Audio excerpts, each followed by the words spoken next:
Ben had imagined England differently. In his mind, the streets were lined with opportunity, the people warm, the sky promising a fresh start. But reality hit like a cold, relentless wave. Every day since his arrival, he had felt invisible. Shops turned him away. Hostels had no space. Friends were hard to come by, and the loneliness gnawed at him like a persistent storm. Every morning, he woke up, shouldered his heavy luggage, and wandered the streets, searching for something, anything that could give him purpose. But the city's vastness swallowed him whole. He tried job after job, offering his hands, his sweat, his willingness to work, but doors slammed shut before he could even enter.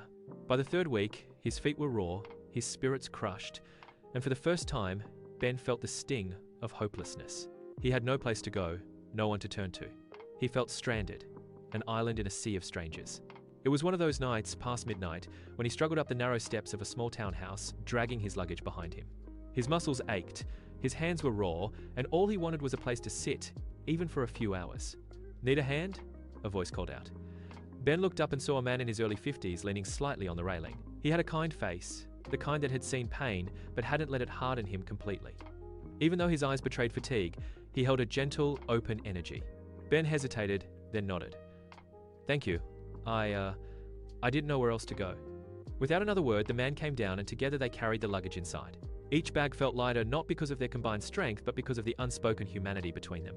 When they reached the modest living room, Ben set the luggage down and muttered, "Goodbye, sir. It was nice talking to you. Your motivation, it means a lot to me." The man paused, touched. He had seen that spark in Ben, a quiet determination, a refusal to give up even when the world turned its back. "I know you're stranded," he said slowly, almost as if speaking to himself as much as to Ben. "I know you have no place to go. Come inside. Sleep on my little sofa." Ben froze, disbelieving. He hadn't been offered kindness since arriving in England. Acceptance had been foreign, a dream that had never touched him. But here it was, real and immediate. "Really?" he whispered. Keith, the man who had opened his door, nodded.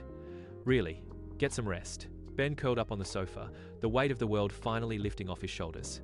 He slept deeply, uninterrupted for the first time in weeks, and when morning came, he woke to the smell of toast and fresh coffee.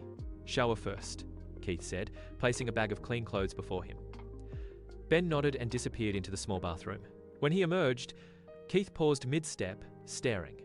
Ben's physique was extraordinary, muscles honed and abs sharply defined. He had the body of someone who had trained intensely for years, though he wore it casually, without vanity.